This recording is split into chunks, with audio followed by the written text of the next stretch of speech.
yung tungkol sa akin, praying for po sa inyo. And sabay-sabay po tayo sa verse 22 po. Kasama natin verse 1 to 22 ng chapter 12 ng Book of John. Si Amen po, pag nandiyan natin ba? Amen!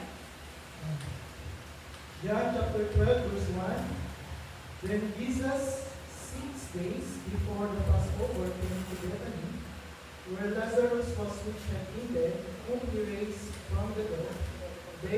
There they made him a supper, and Martha served, but Lazarus was one of them and sat at the table with him. And took Mary a pound of ointment of spikenard, very costly, and anointed the feet of Jesus, and wiped his feet with her hair, and the house was filled with the odor of the ointment. Then said one of his disciples, Judas Iscariot, Simon's son, he should betray him. Verse 5. Why was not this ointment sold for 300 pence and given to the poor? This he said, not that he cared for the poor, but because he was a thief and heard above, and bare what was put therein. Said Jesus, let her alone, against the day of my burying hath she kept this. For the poor always will have with you, but me you have not always.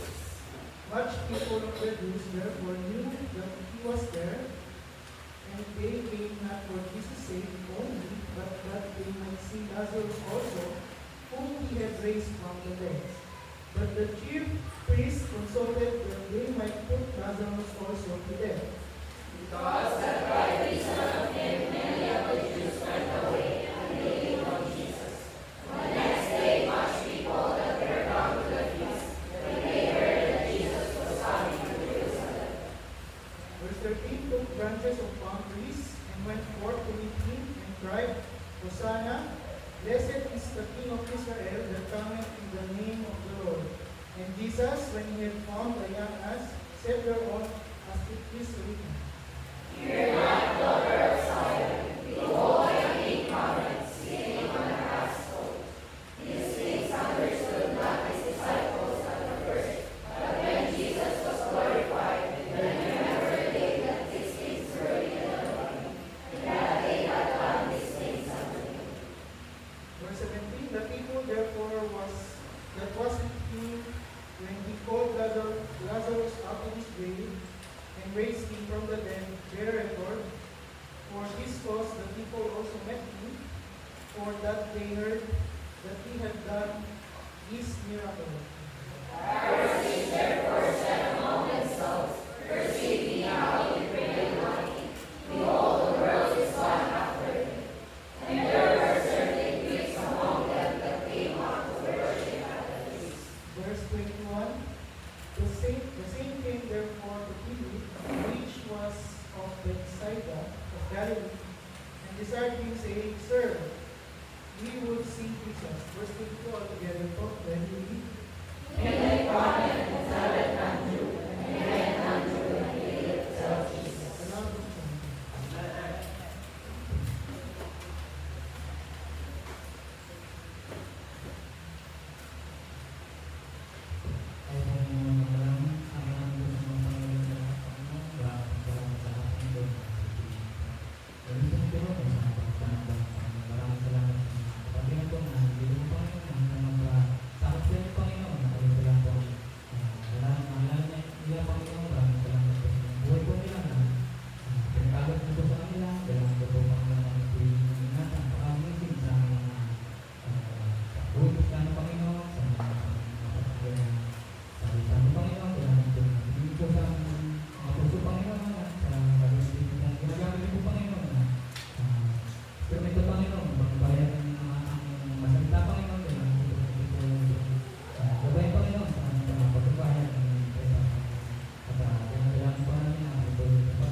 Kailangan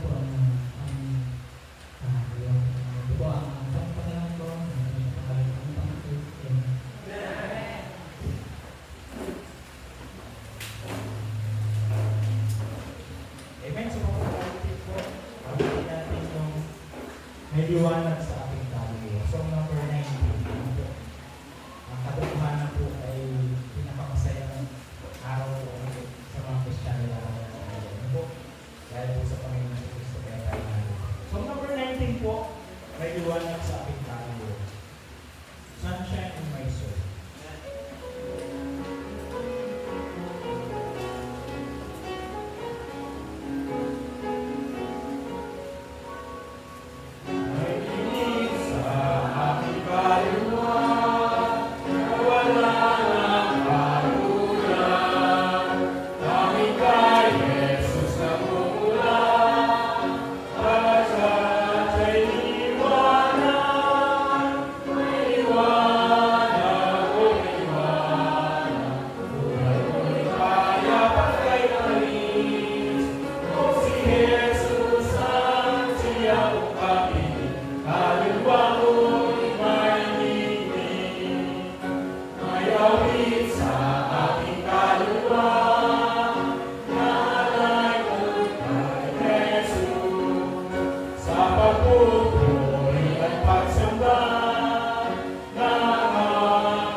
Would you imagine kung meron po tayong 17 for now? na mga missionaries. There are 17 pastors and missionaries that are praying for us. Ano po, ipinapanalangin din po na tayo nila. Kaya nga nagpapasalamat po tayo sa Panginoon sa kanyang kabutihan ng ating Panginoon. Bagamat marami po ang dapat na tulungan. Actually, marami po nakaline na po na asking for makapag-present. Kaya lang po nais po natin lalagigin po na ayon lang po sa ating kakayanan. Kaya naman lahat susuportahan natin bago hindi naman natin magagawa. Maganda yung pag tayo nag-commit ay magagawa po natin, magagampanan po natin hanggang sa katapusan, hanggang sa tayo po ay hindi ng ating Panginoon. So, yun po, nais po natin na lalagigin na yun po ay ating pong ipanalangin po. At nais ko lamang po i-explain at nais pasalamatan ng Panginoon. Dahil itong January 9, ang ating pong bansa ay magsaselebrate po ng National Baptist Day. Yun po ay declared by the law, which is, ano ba yung National Baptist Day? Ito po ay yung pagkilala ng sa mga Baptist pastors sa napagtuwang sa ating pong bansa sa larangan po ng pagtuturo ng salita ng Diyos at pagbabago po ng buhay ng mga tao. At nais po lang natin ipanalangin, hindi po tayo mag-join dahil hindi po talaga mapapatisa ang mga Baptist. Kasi isa po sa ating peculiarities, ang pagkakaiba po natin sa ibang sekta, ang Baptist po, we do believe ng bawat iglesia o bawat lokal na simbahan po ng mga Baptista ay merong tinatawag na independence. Ito ay self-governing, ito po ay God-dependent, Bible-believing Baptist Church. Yun po, wala pong hierarchy, wala pong hindi pa nagsasakot sa atin. Hindi tayo pwede diktahan. Pero bilang isang Baptista, tayo ay nagpapasalamat po sa Panginoon. At kaya nga po, dumating po ang pangangaral po ng Ebanghelyo po dito po sa Pilipinas, sa grupo po ng mga Baptist po, ay mahigit 100 taon na po nung dumating po sa atin po ang pangangaral po ng Ebanghelyo ni Cristo. And we praise the Lord for those American missionaries that go to the regions beyond at maabot po tayo.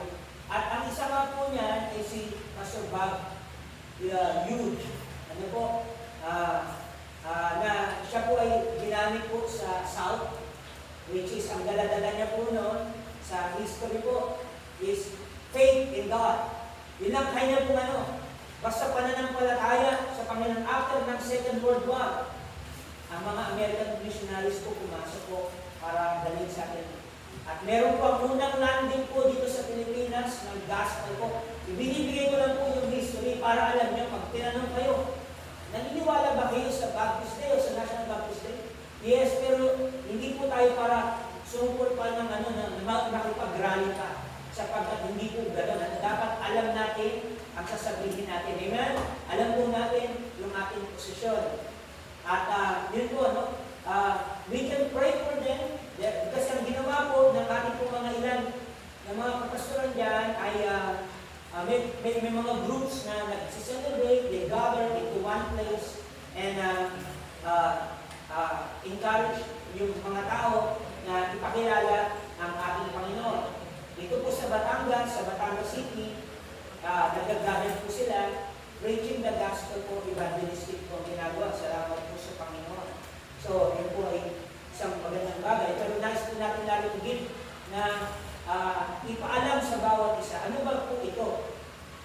Ang isang bagay lang na nakikita ko na hindi po maganda sa pag-gather po na marami po niyan ay napapasok po ang politiko, ang politics. And we do believe na ang church is separated from the government. Amen? Hindi po tayo dapat diktahan ng mga politiko. No? Nakakalungkot lang po pagka minsan nagagamit po yung event na yun dahil napakarami po. Pero we do pray and tandaan niyo po, tayo po, I love the name Baptist. Mahal ko po ang pangalan Baptist sapagkat yan po ay isang distinction po sa atin. That we do believe. Isa po, kaya by next Sunday sa hapon po, mag-giveaway muna tayo after ng Genesis.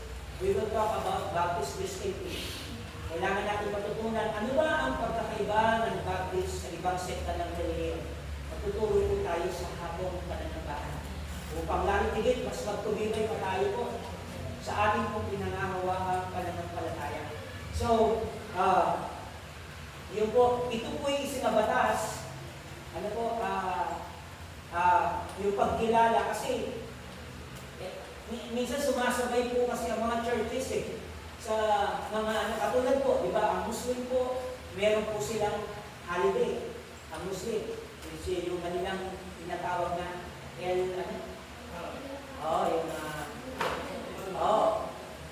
meron po silang dinideclare ng holiday na ang Iglesia ni Batman din po, meron na po. Meron po sila. Kaso minsan sinasabayan ng Baptist. Tandaan niyo po, ang unang simbahan hindi naman recognize ng government. Tandaan niyo po, hiwalay po ang simbahan sa gobyerno. Ang recognition natin hindi sa gobyerno, sa Diyos ang recognition ng simbahan. Amen? Ang pinakamahalaga tayo ay nire-recognize ng Diyos. Yun po ang pinakamahalaga. Kaya lang po, nagpapasalamat pa rin tayo dahil kahit papano nakikilala yung salitang Baptista sa maraming mga tao. Amen? Nakikilala siya na aabot, minsan, nagkakaroon sila ng idea, ano ho ba ito mga Baptist na ito? Kaya lang, maging aware din naman tayo na huwag natin i-compromise. Kasi hindi lahat po ng Baptist, andiyan pa po ba kayo? Hindi lahat ng Baptist tama ang doktrina. Meron pong nag-depart na, meron nang humiwalay. Ano po? Kaya po, kailangan maging maingat po tayo. Kaya hindi po tayo pwedeng sumama basta dahil Baptist Day. Diba, minsan natanong sa akin, ba't hindi kayo sumasama, Pastor, sa National Baptist Day? Kasi nga, hindi lahat naman doon ay maayos ang doktrina. Hindi po lahat naman doon ay nasa tama pa. Kaya hindi po natin pwede po na tayo po, a little leaven, leaveneth the whole lump. Evil communication, corrupt what? Good manners. Panayos po natin lalo tigitnan. Pero nagpapasalamat tayo to those people used by God na ngayon dito po sa Pilipinas, they are recognized na. Nare-recognize na po. Nakabigyan na ng pagkilala. Pero nawa, ito'y gamitin po natin in a right way. Kung sakaling may magtatanong sa atin, ng mga mga government officials, Baptist din yun. Ano ba yung Baptist? Dapat alam natin i-explain. Kaya ito po ay aking ipinapaliwanag po sa inyo para alam natin sagutin ang tao. Amen? Yun po, napakahalaga that we need to be ready always to give an answer to every man that asks you the reason of the hope that is in you. So, yun po, tayo nagpapasalamat. Yun po ay pagkilala sa grupo ng Baptista sa pagdadala po ng Ebanghelyo sa Pilipinas. And we praise the Lord dahil sa biyaya ho ng Panginoon, tayo'y malaya pa rin nakakapangaral ho ng Ebanghelyo ni Kristo sa ating bansa. And tayo'y nagagalak po at natutuwa dahil ang salita ng Diyos ay nahahawakan pa rin natin dito sa Pilipinas. Hindi tayo katulad ng ibang bansa na bawal na ng Biblia. Kaya hanggat meron pa tayong opportunity to hold on the Bible and to teach sa ng Biblia, ng Ebanghelyo sa iba, ay gawin po natin. So, yun po, nais po natin lalo higit ipanalangin po yan. At nawa ay magbukas ito, ang prayer natin sa Baptist Day, sa National Baptist Day, that's all throughout the Philippines po yan. Ang Diyos ay buksan ang kaisipan at mata ng mga tao sa katotohanan ng salita ng Diyos. Nawa makita ito ng mga kababayan natin dito sa Pilipinas. Dahil sa porsyento po, talagang napakaliit pa lang rin po ng bilang po natin compare po sa marami pong sekta ng religion. Pero we praise the Lord dahil dahan-dahang na iaabot na, dahan-dahang ito ay naririnig na sa marami pang iba. Kaya yun po, nais po natin naluligid na pasalamatan ng Panginoon sa mga American missionaries na ginamit po ng Panginoon sa atin. At ngayon, nakakatuwa, dahil mga Pilipino na po ang humahawak ng mga gawain po dito sa Pilipinas. Iilan na lamang po yung mga American missionaries na makikita niyo po na nag-stay talaga dito. Ang isa dyan, yung mga Lions sa Santa Mesa. Yung mga Lions, mga Amerikano sila, pero ang huhusay yung magkadalo. Kasi nga, dito na ho, nag-anak na rin ang pag-asawa na ng Pilipina. Alam ko po, sa norte, sila Pastor Gillian, dyan. Kaya nagpapasalamat po tayo. At ngayon, tayo na ngayon ang nagpapadala ng missionaries. Would you imagine, tayo dati ang dinala ng missionaries, ngayon tayo na nagpapadala. At ang mga simbahan ngayon, nakakatuwa po ang mga simbahan ng ating Panginoon sa ating pong panahon. Pag nakakapunta po sa iba't ibang lugar, nakakatuwa po dahil merong pagkilos ng Diyos sa bawat iglesia. Kaya nga po, hindi para tayo mag-compare kung sino ang mas magaling, kung sino ang mas mabuti. We are to be accountable and responsible to what God had entrusted us. Dahil bawat isa po ay mananagot sa ating Panginoon. So, yan po, yung ating pong National Baptist Day, it will celebrate. Dati yan May 1 eh. Pero ngayon, it was formalized na po ng January 9. Ito po ito'y batas na po sa Pilipinas na ginagawa. At nagpapasalamat na rin tayo dahil meron po mga ilang politicians din na mga Christians na naniniwala po sa Biblia. Ngayon po ay yung mandatory na pagbabasa ng Biblia sa mga public school. Sinangayunan ko. Kasi gusto ko ibabasahin ng Bible ko. Sa Amerika, meron na pong state doon na ang Bible ko will be read sa mga public school. So, nawa ito'y magbukas pa ng pag-aabot po sa mga kaluluwa pa na nangangailangan ng kaligtasan. So, yan po yung ating mga ilan sa ating pong mga announcement. We will have our special number pagkatapos po ito. Nais po natin lalutigit na maaga tayo makatapos para lalutigit. Kasi bukas, first day ng pasukan, so ang mga bata natin, walang mag-a-absent bukas yung mga young people, dyan ba kayo? Kasi nung Huwebes, absent na kayo eh. Saka Biyernes, sabi nyo, inisahan nyo eh. Pero anyway, let's hear our meron tayo special numbers. Pakinggan natin ang special numbers.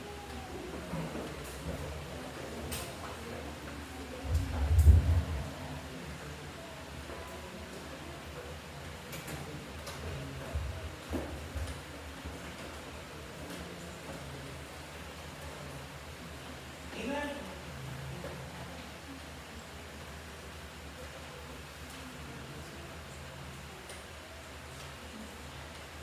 Happy birthday po sa atin lahat. Ang kakakain po namin is Dakilang Box.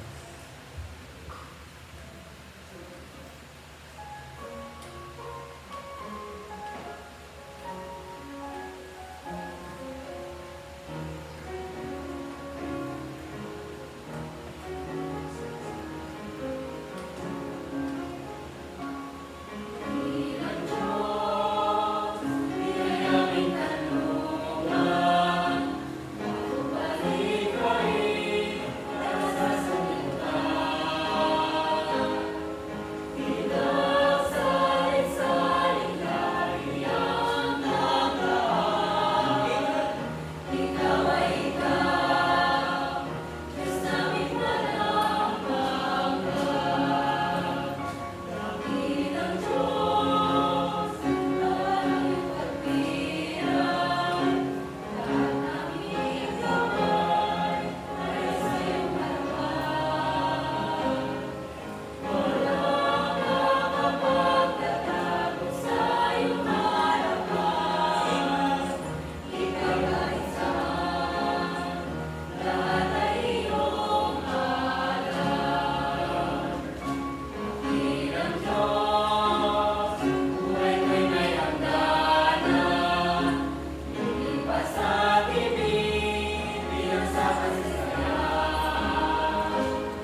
Brother Matt, para po sa ating prayer sir.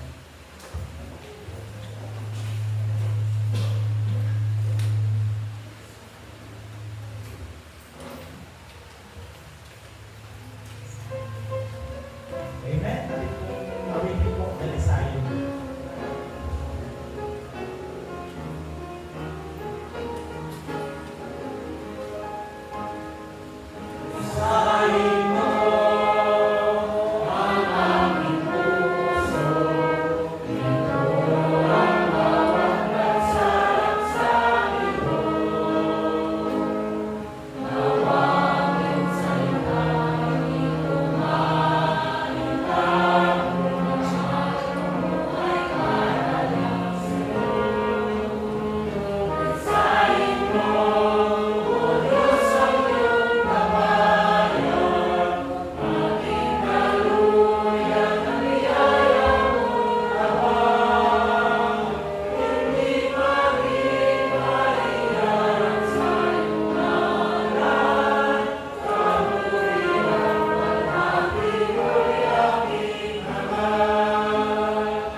I will read verse, actually po, ang ating po tatalakay ng chapter 45 yan.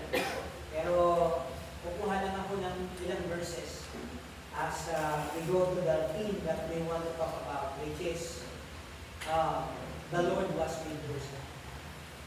Bakit kaya ang Panginoon ay kasama ni Joseph? Ito ang ating pong ilang pagbubulay-bulayan ngayong hapon.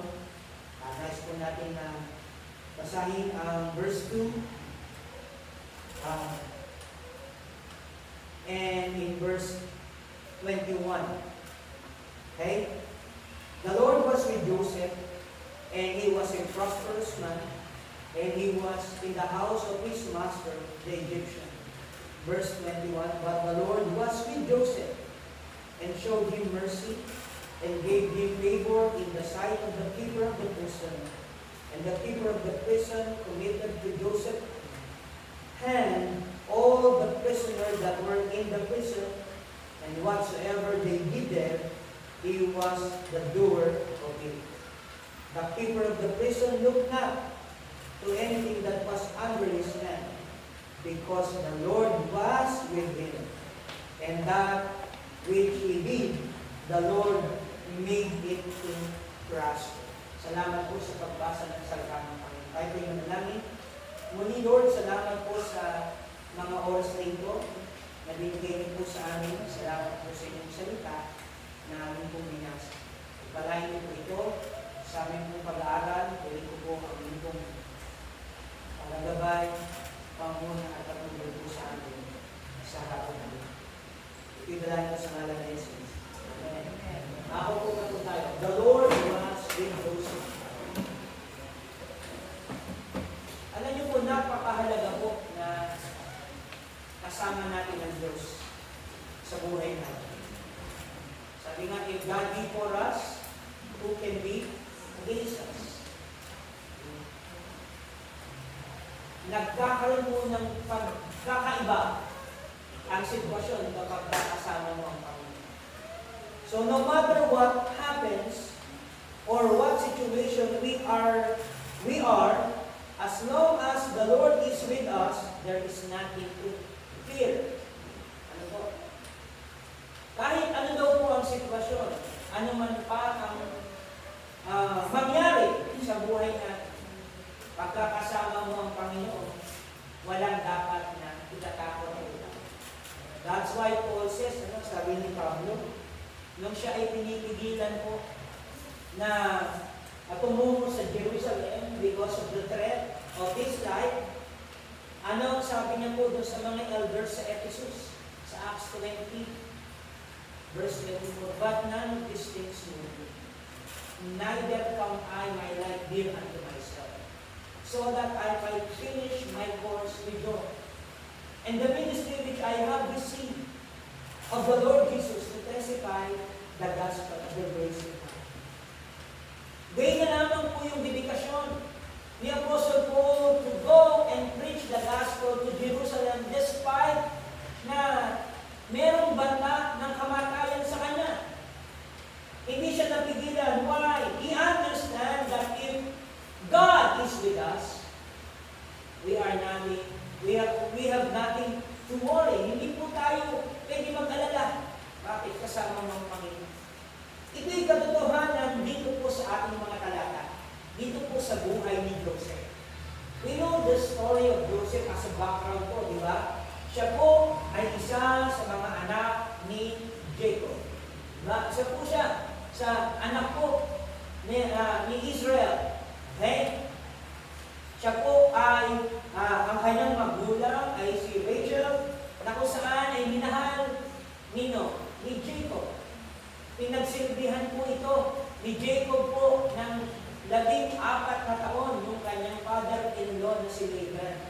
Just na para lamang po na mapangasawa si Rachel. Ganun po niya kamahal ang babae. Datapwa sa kanya pong panganganak sa ikalawang anak, which is siya, nung ipinanganak na si Benjamin, ay hindi po naging naging maayos ang kanyang panganak at namatay po siya. Kaya po, dalawa sila na naging anak, no? Si Joseph at si Benjamin, which is comes the 12th tribe of Israel. Pero dahil po mahal ni Jacob si Joseph, remember the favoritism in the family? Dahil lang po sa marami po sila doon, di ba? Mag-iiba-iba yung mga ano doon eh. Iba-iba yung kanilang mga magulang. At doon po ay nagkaroon mo ng panaginip. Sino? Si Joseph. Na ang panaginip niya ay luluhod ang kanyang mga magulang at luluhod ang kanyang mga kapatid sa kanya. Ay nagkaroon po ito ng matindi pong pagkagalit kay Joseph. At dahilan po dyan ay siya po ay pinagtangkaan ng masama ng kanyang mga kapatid. Ano po ang ginawa ng kanyang mga kapatid? Gusto po na siyang patayin. Ang plano, papatayin po siya. Pero ano po dahil ang Diyos ay may plano, remember, kapag ang Diyos ay merong layunin po sa atin, God will intervene. Ano po? So pinag-isipan nila kaysa patayin natin at ang dugo ni Joseph ay dumaan sa ating mga kamay, ipagbili na lang. At sabihin natin sa ating ama na siya'y namatay na kinain siya ng hayop. Gumawa sila ng storya, ng kwento. Alam niyo yung jealousy? Alaga ka yan nakakagawa ng kwento mo no? At yung tao yung jealous. The sin of jealousy po. That is mental attitude sin. Sin from the heart. Na lalo tigit mga kapatid, it will turn a person into a monster. Kaya pwede mo makapatay mo yung taong jealous Diba? Marami tayong nababalitaan. Bakit nagkakaroon ng patay? Dahil po sa sobrang jealousy. Pero dahilan po doon, dahil ang Diyos ay nag-intervene, ang ginawa po nila, may dumaan pong media na. Ipinagbili po nila 30 pieces of silver. Kaya si Joseph po is a type of Jesus Christ. Siya ay tipo ng ating Panginoong Kristo. Kasi si Jesus Christ ay pinagbili rin, pinagkalo ni Judas. At siya po nung nag-promote sa Egypt as second to Pharaoh at the age of 30. Si Jesus Christ nag-start ng ministry at the age of 30. It was a type of Christ. Sapagkat si Joseph din po, kahit po siya ginawa ng masama, hindi po siya nagtanim ng sama ng loob. Parehas po ng ating Panginoong Kristo. Pinagbintangan na makasalanan. Itinako sa krus ng walang kasalanan. Pero ano ang sabi ng Panginoon? Andun po, inako niya ang kasalanan ng tao para magkaroon tayo ng bagong Diyos. That is the Lord Jesus Christ. Now, si Joseph po, nung nandun na pagbili po siya doon, siya ngayon, dito sa chapter 39, ay nasa pangangalaga ni Potiphar. Isang mayaman po na taga Egypt. He was brought down to Egypt, and Potiphar, an officer of Pharaoh, captain of the guard of an Egyptian, bought him of the hands of the Ishmaelites, which had brought him down thither. Look at this. Remember, noong unang panahon, binibili ho ang alipin. Ang slavery. Kaya po, meron po sa doctrine of salvation, isa ho sa vocabulary po ng salvation ay tinatawag na redemption. Ang ibig sabihin ng redemption is to buy back. Yung tubusin. Kaya tayo po, binili po tayo. Ang pinagbayad po sa atin ng Panginoon ay ang kanyang banal na dugo.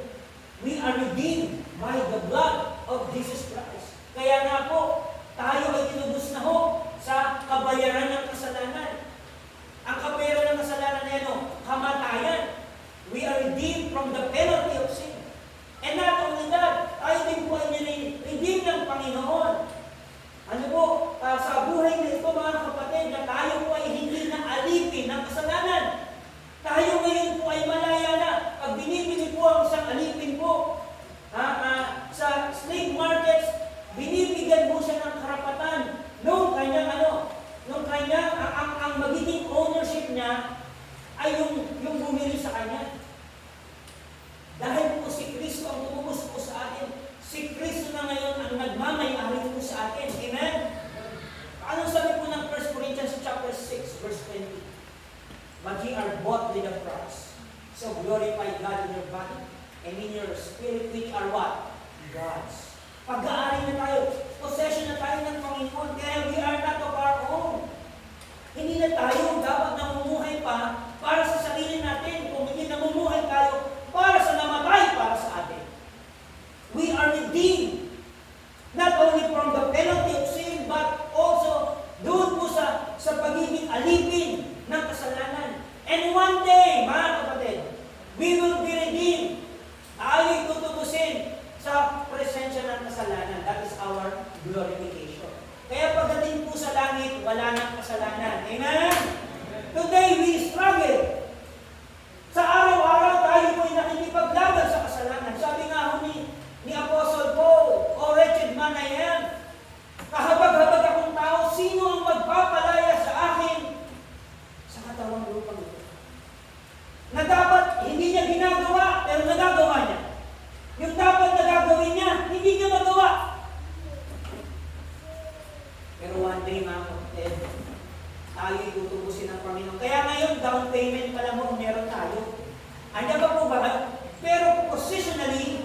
po nag-iwan ng down payment.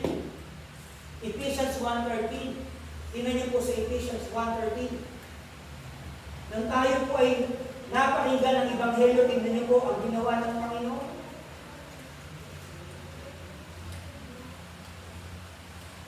Andyan po ba kayo? Ephesians chapter 1. Anong sabi ng verse 13?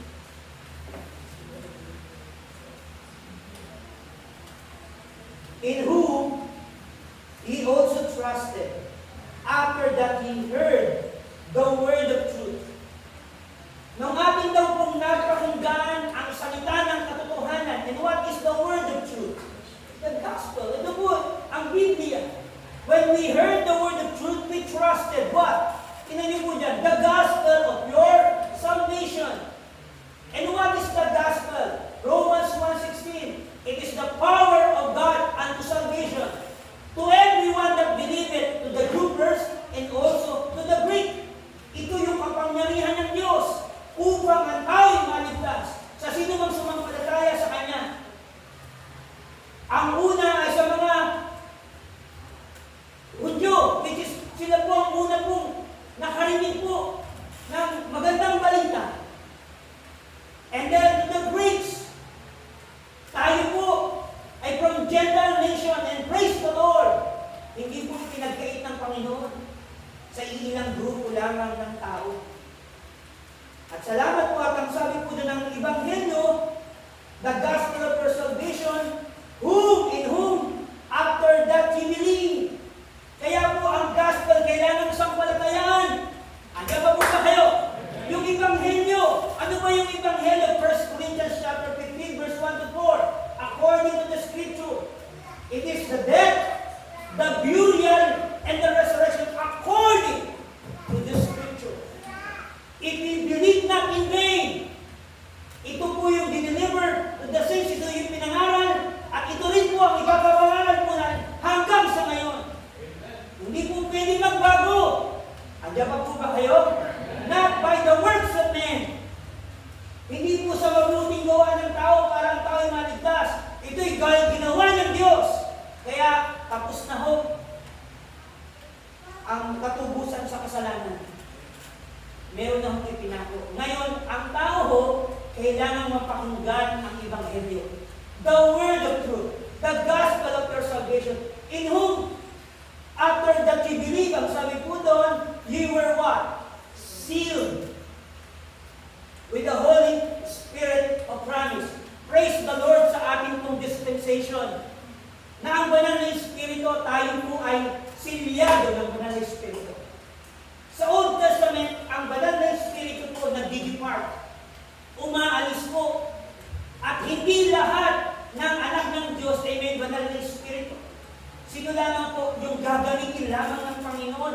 Yung mga special people lamang po. Remember Samson?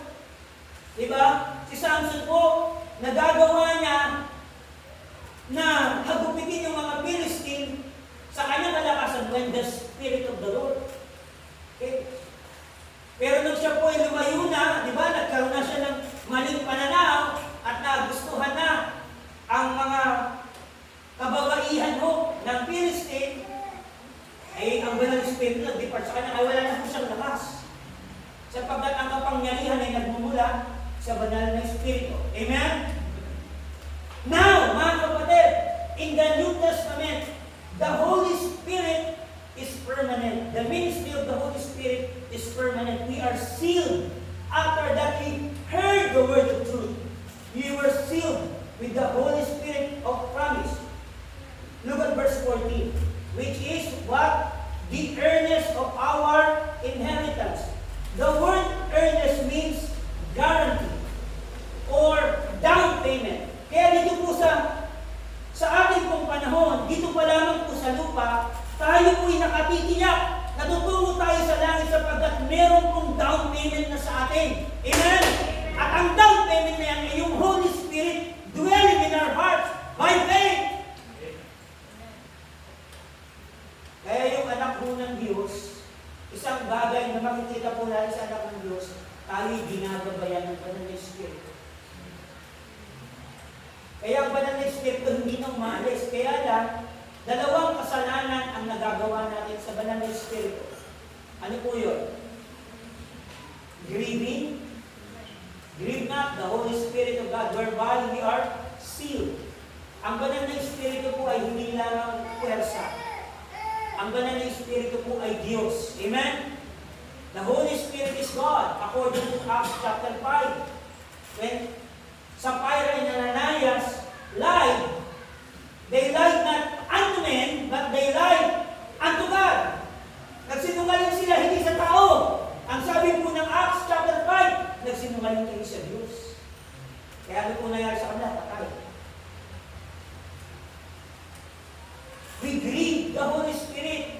Nag-grieve po natin kapag may ginagawa ho tayo na hindi nais ng banal na Espiritu. Kaya pag gumagawa tayo ng banal na Espiritu, ng kasalanan, nasasaktan ang banal na Espiritu. Kaya huwag daw natin pighatiin ang banal na Espiritu. And the other one is quench. Quench not the Spirit.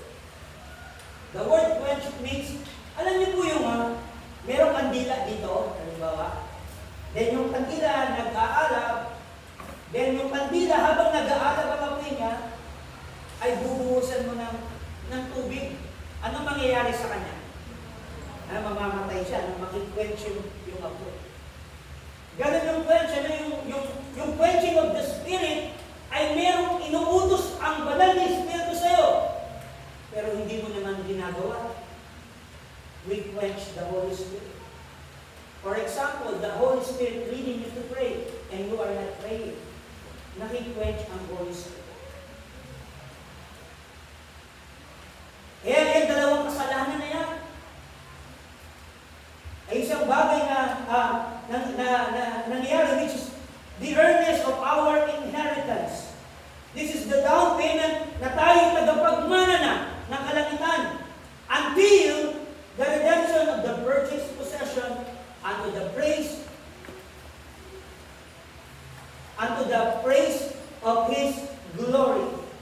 Kaya one day po sa pagbabalik ng ating pong Panginoon, yan yung glorification natin, yung fullness of our redemption. Sa ngayon, bilang anak ng Diyos, saan tutungo ang ating kaluluwa? Sa langit na. Positionally, tayo po ay nakaupo na sa in heavenly places, according to Ephesians chapter 1. Kaya by position, bilang anak ng Diyos, katuwiran ni Kristo na ang nakikita sa atin. Hindi katuwiran mo. Kaya tayo tutungo sa langit, sapagkat tayo ay justified by faith of the Son of God. Ngayon, bilang anak ng Panginoon, nandito pa tayo sa laman. We struggle in this flesh. Meron pa tayong labanan. Ngayon may banal na Espiritu na iniwan po sa atin, which is what? The earnest. Kaya ngayon, alam natin mo na tayo po ay anak ng Panginoon eh. That we can cry, Abba, Father. We understand the Bible. Yan pong bigay na, remember the Comforter, the Holy Spirit is the one that teaches us sa mga bagay ng Diyos. Kaya po,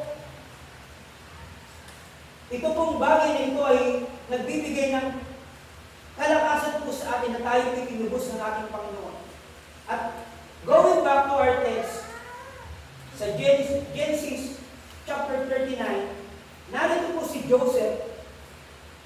He was being brought to Potiphar to be a slave para maging alipin ni Potiphar. Pero alam niyo po mga kapatid, ang maganda kay Joseph, kahit ganun yung sitwasyon niya, the Lord was with him. Look at verse 2. And the Lord was with Joseph. And he was a prosperous man. And he was in the house of his master, the Egyptian. Remember, pinagbili po siya doon, wala po siya kakilala. Malayo sa kanyang pamilya, pero pinagpala siya ng Panginoon sa Egypt. He became prosperous po, kahit siya servant ni Potiphar. Tinawag po siyang prosperous man. Would you imagine, no? Slave pero mayaman? No? Ano siya? Prosperous man. Because of what? His ability? No. Because the Lord was with him. Now, this after nun, how did God stay with Joseph? Hindi ba natanong, bakit kaya ang Diyos ay kasama ni Joseph? Meron po ilang mga bagay dito. In verse 10, we see here, God stayed with Joseph because of his integrity. Look at verse 10. Anong sabi po doon? And it came to pass, as si Mrs. Potiphar, spake unto Joseph day by day, that he hearkened not unto her, to lie by her, and to be with her. And it came to pass, about this time, that Joseph went into the house to do his business, and there was none of the men of those house there within. And she caught him by his garment, saying, Lie with me. And he left his garment in her hand and fled and got him out. Look at this. Why God stay with Joseph? Because Joseph is a person that has integrity. Alam niyo po, ito po ang isang bagay na kailangan natin. If we teach the Bible, we need to have integrity. What do we mean by integrity? Integrity means to be morally upright. Integrity means to be firm and steadfast in virtue, sa moral excellence. Napakahalaga po na tayo po bilang, kung gusto natin na kasama natin ang Diyos sa buhay, kailangan natin ng integrity. Ano po yun? Moral uprightness. Today, integrity is one that is missing to those who are called to preach. Ang dami pong nangangaral po ngayon, pero hindi lahat nangangaral ay merong integrity. Handa pa po ba kayo? We are in the last days. Ito na po yung huling panahon. Ang sabi po ng Bible, there will arise, darating po ang false prophet and false Christ, deceiving many. Marami pong madadaya. At ang isang bagay na kailangan po sa ating pong panahon is integrity, moral uprightness. Hindi po sa galing ng pangangaral. Alam niyo po, ang dami nyo magagaling mangaral. Sa Amerika lang po, ang dami magagaling ng preacher. Ang nagpaliwanag po ng scripture, napakahusay. Pero ang tanong, paano yung moral uprightness? Then you will be end up, meron pa ng problema, immorality. Why God stay in the life of Joseph? Because he has integrity. Tingnan niyo po doon araw-araw. Pinutokso ni Mrs. Potiphar. Walang pangalan no? Kaya Mrs. Potiphar na lang. Hindi natin alam kung anong pangalan ng asawa ni Potiphar Pero kung may pangalan nyo, huwag nyo ipapangalan sa anak ninyo, ha? Manunokso Diba? Araw-araw pinupukhan si Joseph. Hindi ko alam kung gano'ng magwapo si Joseph. Pero araw-araw tinutokso. Sumipig ka sa akin. Wala namang tao. Pero mapapansin niyo po si Joseph, hindi niya ginagawa yung mga bagay na hindi tama. Why? Merong integrity. He understand na kailangan niyang maging morally upright. Remember, wala siya pamilya sa Egypt. Ang pamilya niya nasa Canaan. Wala sa Egypt. Napadpad po siya doon sa isang bansa na nag-iisa lang siya. And look at this, sila niyo yung kanyang integrity. Ang sabi po doon, araw-araw na siya tinutokso, and yet, dumating yung panahon na ginagawa pa rin niya yung trabaho niya as a servant. No, kahit wala yung master niya, yun po yung may integrity. Kahit wala yung boss, nagtatrabaho pa din. Ano ba po ba kayo? Yan, minsan marami po mga worker, marami nagtatrabaho pag nandiyan si boss. Nakakita ko na ako nagtatrabaho ko sa Grande. Pag dumating na yung aming visor doon, pakita bilas na ng training. Hawak ng basahan, punas dito, punas doon.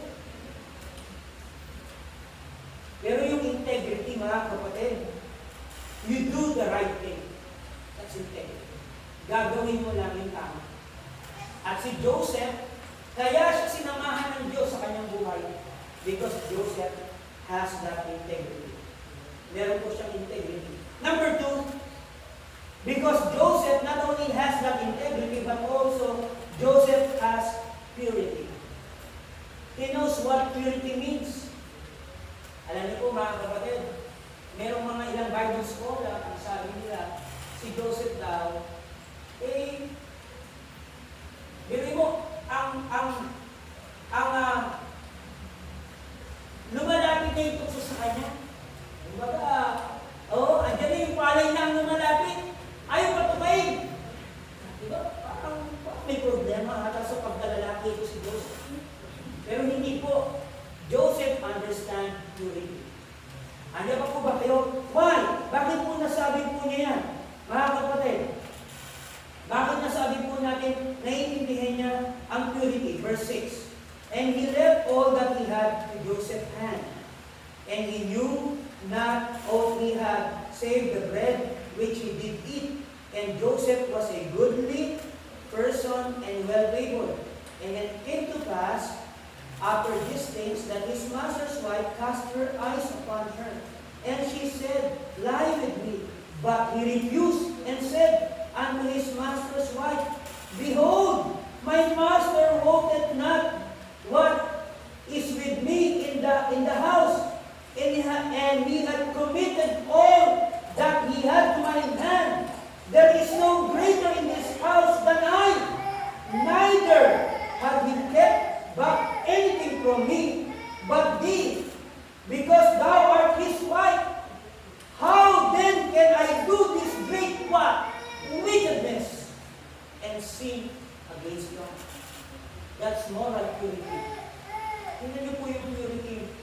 Mga young people, I'm praying na nawa na kung sakaling ako'y magkakasal ng young people po natin. Ito na po tatayo. Diyan pa po ba kayo? It represents purity. Na huwag tayo magpapakasal sa pasto nang may nangyari. Diyan pa po ba kayo? Dahil ano po sabi po ng Bible? It is sin against God. Narinig po si Joseph,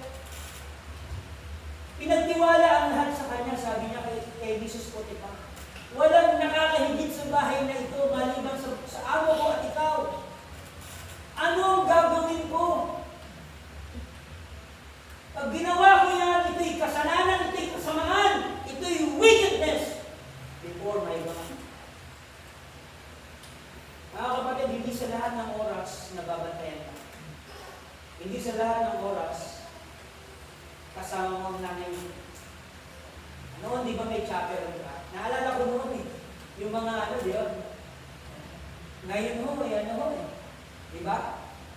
Malaya na nakakabigay sa mga kabataan po natin, pero nawa, let's maintain not only our integrity, moral uprightness, but our purity.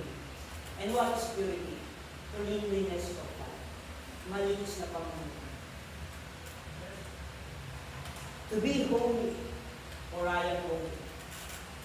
Alam niyo po, walang ibang dapat na magturo po nito at mapakinggan ng holiness kundi ang simbahan ng Panginoon. Hindi na popular po ang pagtuturo ng kabanalan niya. Pero kailangan pa rin po tayong magturo po. Ano ba po ba kayo? Ang kasalanan ay kasalanan. Amen? At kailangan po natin ipangaral. Ano ang sabi ng 2 Peter? 2 Peter po. Tingnan niyo po sa 2 Peter. Si Pedro ho, sa kanyang ikalawang sulat, ito ang kanyang sabi. Ito po yung how we can escape in this immoral world. In the corruptness of this world, paano ka magtatagumpay, paano mo tatakasan po ang karumihan at immorality ng mundong ito. Ibinigay ho ni Pedro kung paano. Verse 4. Verse 3 muna. According as His divine power had given to us all things that pertains to life and what? Godliness. Through the knowledge of Him that had called us to glory and virtue. Tingnan niyo po, kaya isang bagay sa Kristiyano, we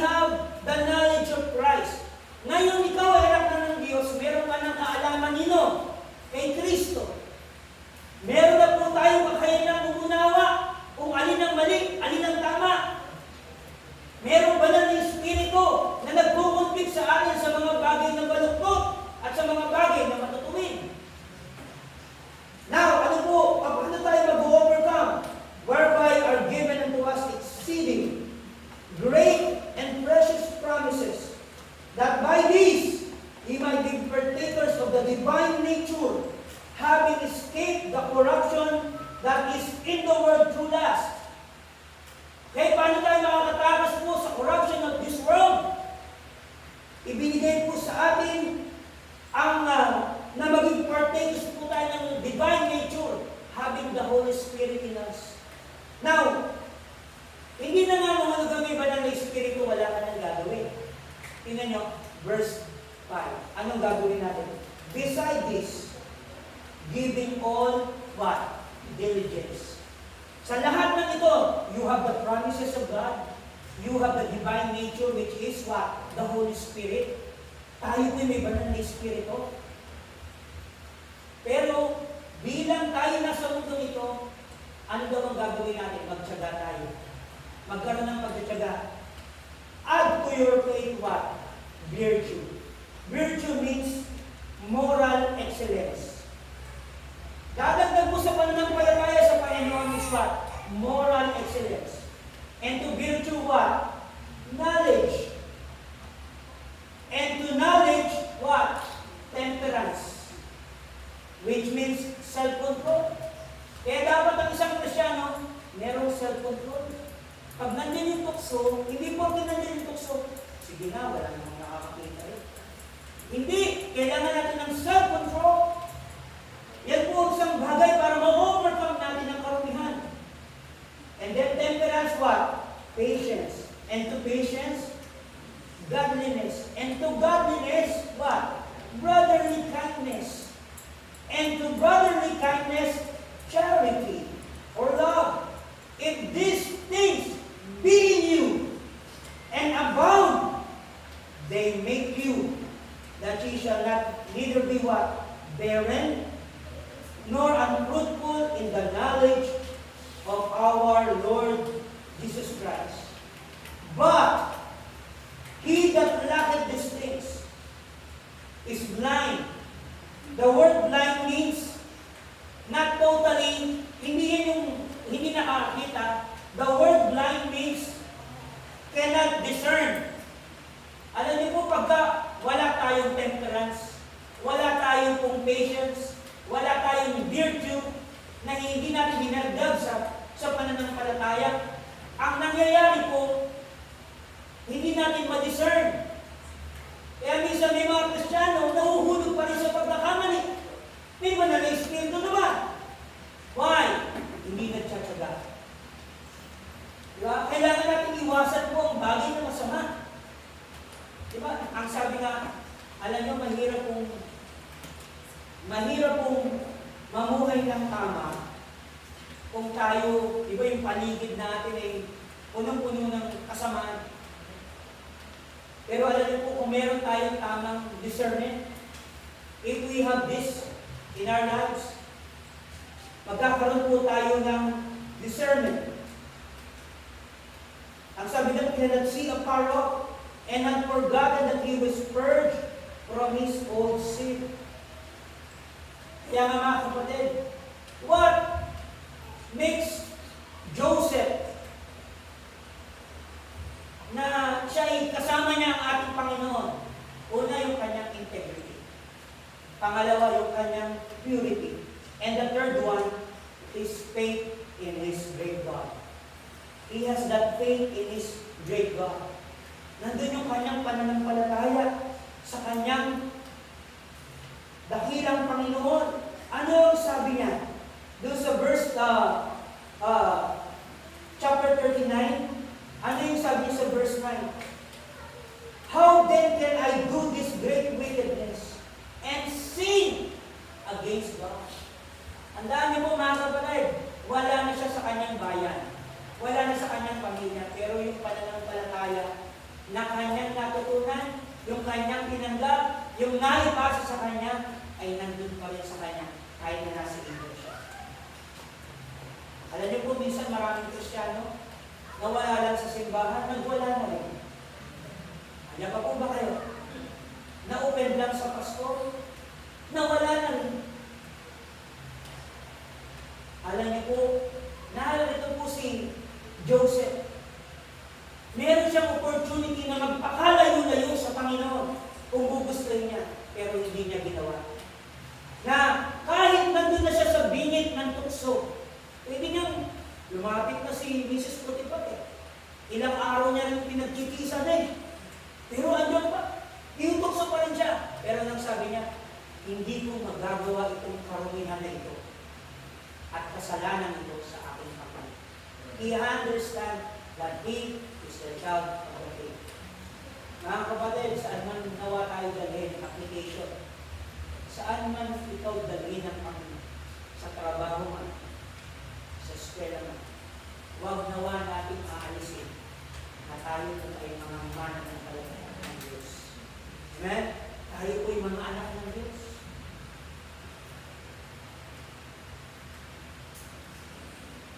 Kaya nanatili ang Diyos sa Kanya, andun yung pananalig niya sa Panginoon. Would you imagine, diba? Sa hirap na dinanas niya sa kanyang mga kapatid. Siguro, magtatampo ka sa Panginoon. Kung ilalagay mo yung sarili mo kay Diyos, pwede ka magtampo sa Panginoon. Ako naman ay maayos na anak. Bakit nangyari ito sa akin? Bakit mga kapatid ko ba ang gumawa ng kalokohan sa akin? Pero dahil sa kanyang integrity, sa kanyang purity, and faith in His great God, He cannot do wickedness against His God. Pang-apat, how did God stay with Joseph? Because of His love toward His God. Alam niyo, mas mahal niya ang kanyang Panginoon kaysa sa mga bagay ng mundo. Sabi nga ho ng Bible, love not the world, neither the things that are in the world. Remember Demas? Sabi ni Apostle Paul, bakit iniwan ni Demas si Apostle Paul? Because Demas loved the world. Mas minahal niya ang mundo. We are commanded in the Word of God to love God with all our heart, with all our soul, and with all our mind. Gaano ba natin minamahal talaga ang Panginoon? Di ba pag ang isang tao ay mahal mo, hindi mo hahayaan masaktan ang damdamin. Mahal mo rin. Kung mahal talaga natin ang Panginoon, hindi mo gagawin ang mga bagay na makakasakit sa damdamin ng ating Panginoon. Kung ang paggawa ng kasalanan o ang pagliban sa gawain ng Diyos ay makasasakit sa damdamin ng Diyos, hindi mo ito gagawin kasi mahal mo siya. Kaya si Joseph, kasama niya ang Panginoon kahit nandun siya sa Egypt, na iniwanan ng kanyang pamilya dahil nandun ang purity, integrity, nandun ang kanyang pananampalataya sa kanyang Panginoon at nandun din ang kanyang malaking pag-ibig sa Panginoon. Remember, we love God because He first loved us. Alala ko lang po, tayo umiibig sa Panginoon ngayon dahil una tayo umiibig ng Diyos.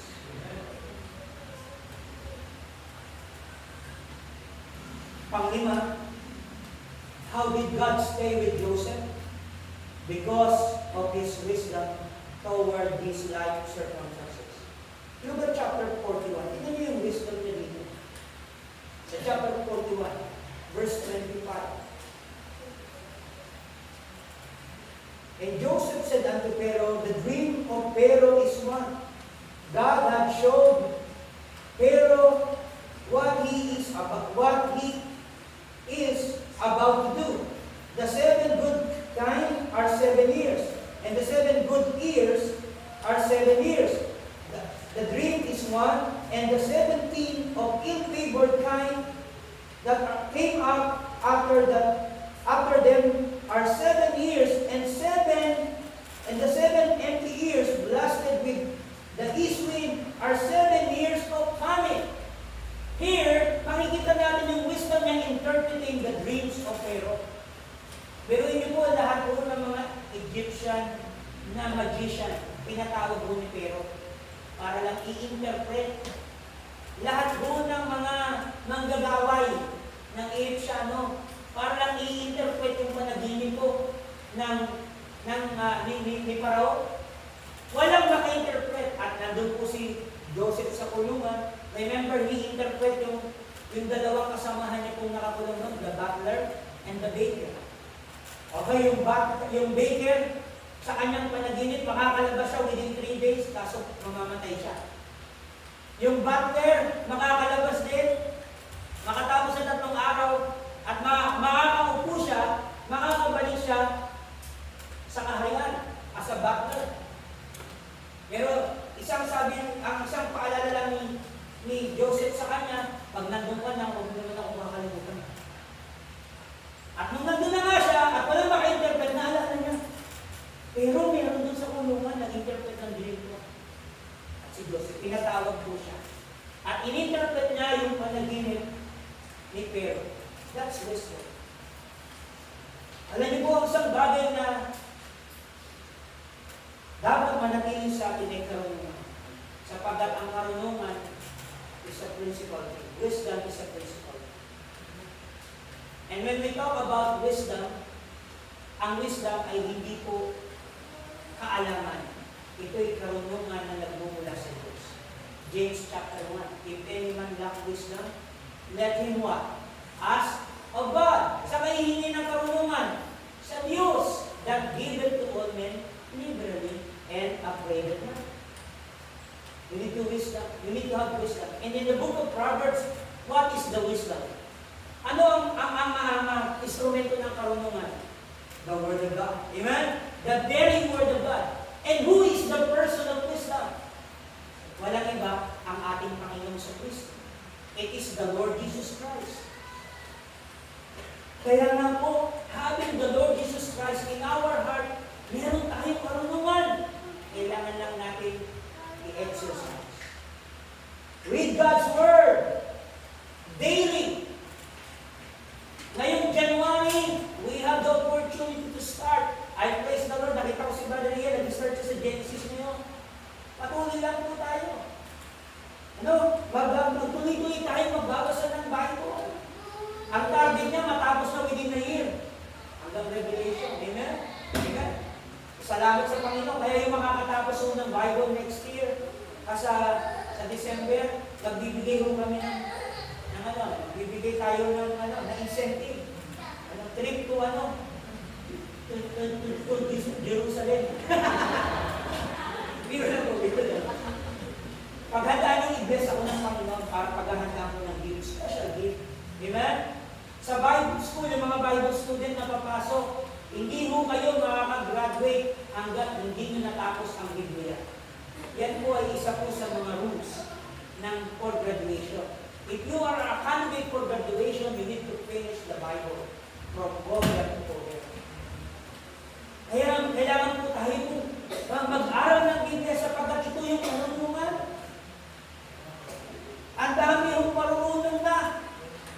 Pero iba po ang wisdom na nagmumula sa Panginoon. Why did God stay with Joseph? Because he has wisdom. Ito ang kanyang karunungan. Sa mga pangako ng Panginoon, sa mga ginagawa ng Panginoon sa kanyang buhay. He never neglect what the Lord had done in his life. Kahit nandun na po siya sa Egypt. The last one, number 6. Nandiyan pa po ba kayo? Salamat, tapos na si Pastor. Okay, number 6. How did God stay with Joseph? Because of not having a heart of revelation. Sa chapter 45 to chapter 47, makikita niyo ang puso dito ni Joseph na hindi nagtatanim ng tayo. Alam niyo po, mga kapatid, pwedeng magalit na hindi nagkakasala. Sabi mo ng Book of Ephesians, be angry and sin not. Let not the sun go down upon your wrath. Si Kristo nga ho nagalit nung may mga nagtitinda na pang-operate doon sa templo. Ano ginawa ni Kristo? Tutumban niyo yung mga turtle doves doon, yung mga inaano po nila. Na ginagawa niyo ang tahanan ng Diyos na tahanan ng mga magnanakaw, den of thieves. Kaya ang sanctuary po ng Panginoon ay may kabanalan. Alam niyo po isang bagay, kaya ang Diyos ay kasama ni Joseph, hindi siya nagtatanim ng sama ng ito. Marami pong Kristiyano mo, pag ginawa ng hindi maganda, hindi na malimutan Kasi nagtanong, di ba ang sabi po ng Bible, let all what? Bitterness, and wrath, and clamor, and evil speaking be put away from you. Alam niyo yung bitterness? Kapaitan. Alam niyo yung tao mapait? Gawa mo ng leche lang matamis. Mapait pa rin na, kanasan na. Ang tamis-tamis na, may kapaitan. Gawa mo man ng maganda yung taong may kapaitan, may masasabi pa rin hindi maganda. Ano ang puputangin natin? Bitterness. Alam niyo yung bitterness eh? Ano po yan eh? Nagsisimula sa puso. Na nabuhugan ka lamang po yan. Bakit galit? Eh, bitter eh. Lagi nakapasigaw. Alam niyo po yung clamor? Shouting yan. Nagpapaliwanag lang, sumisigaw ka. Remember, the soft answer turned away the wrath. Kaya nga po mga kapatid, pwede naman magpaliwanag ng mahinahon. Bakit sumisigaw? Learn! Ang sabi, let all bitterness, clamor, and evil speaking. Alam niyo evil speaking? Yung nagagawa ko ng kwento-kwento. Hindi naman totoo, pinagkikwentuhan. Buhay ng ibang tao. Kaya alam niyo po mga kapatid, yung tail bearer, yung chismosa. Hanggang pa po ba kayo? Ngayon, iba na ho ang terminology ng chismosa eh. Ano na ngayon? Marites na. Dito ba sa Marites? Marites na. At saka tolits. Yeah? Tol, anong latest? Alam ba na?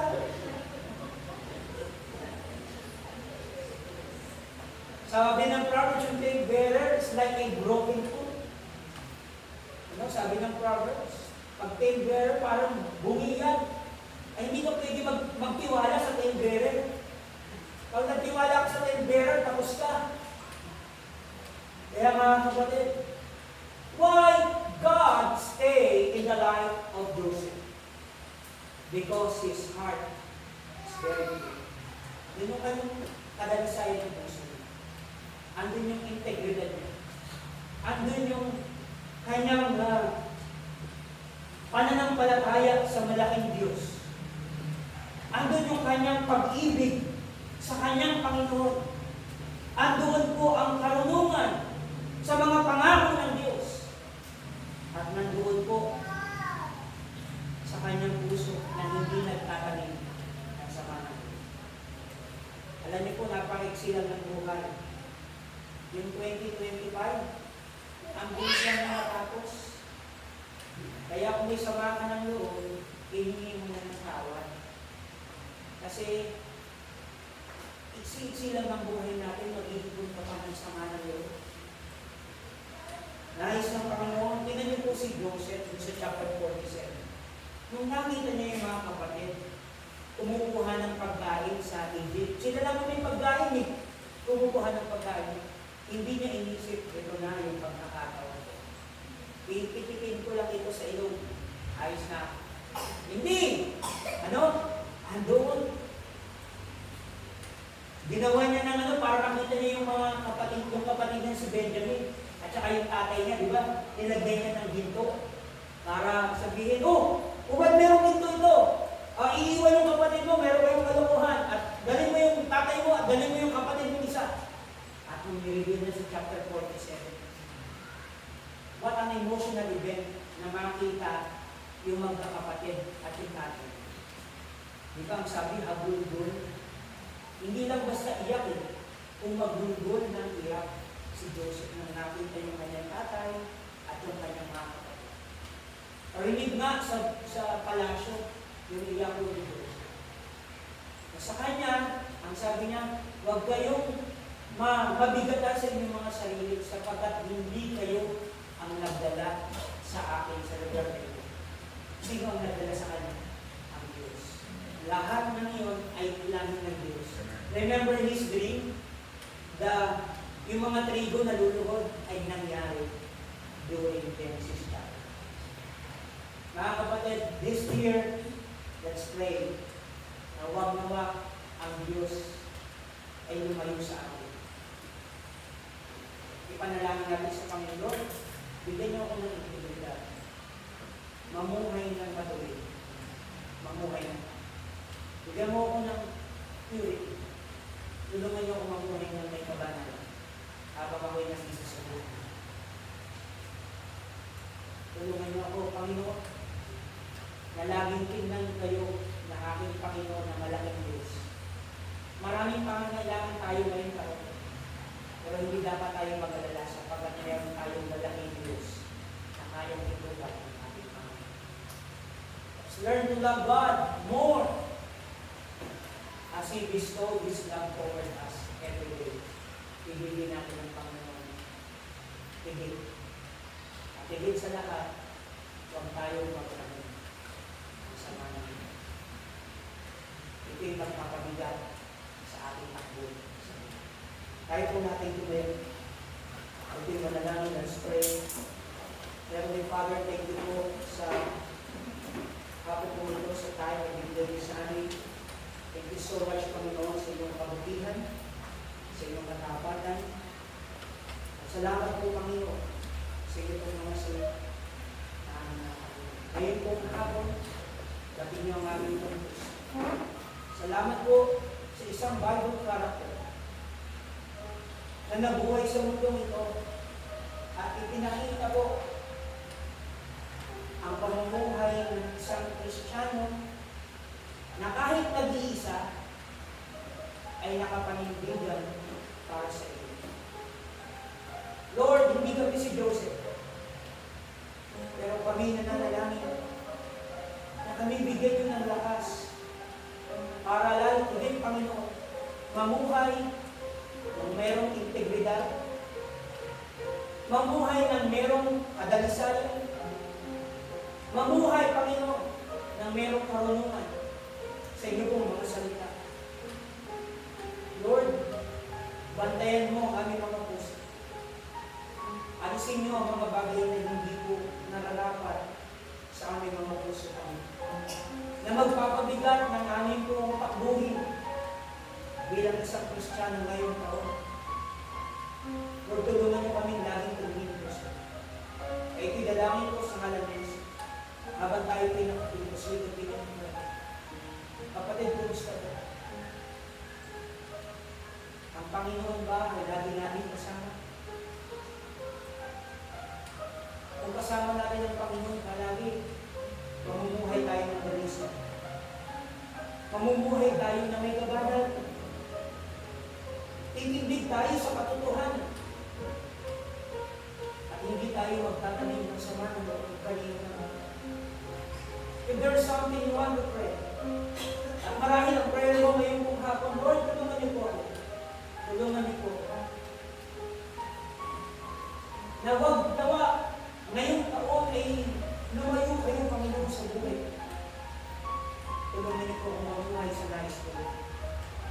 Narito ang altar, will you come and will you pray and ask the Lord as we have a moment of prayer, as we are being challenged with the Word of God.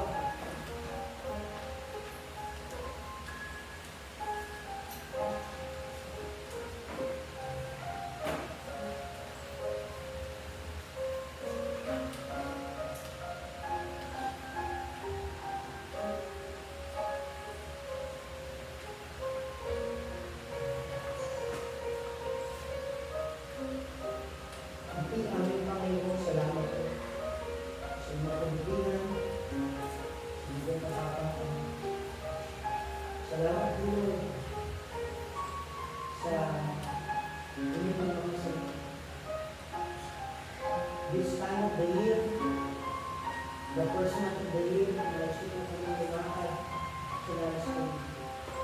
Kaya nga ang panalangin ko namin na ito na di na sa simba. Huwag na ba kayong lalayo sa amin, Panginoon? Tulungan mo kami mamuhay na may integridad. Tulungan mo po kami lumakad ng merong security. Tulungan mo po kami to walk in wisdom. With your words. Tulungan mo po kami, Panginoon, na lagi kayong makita sa pananampalataya, Panginoon. O God,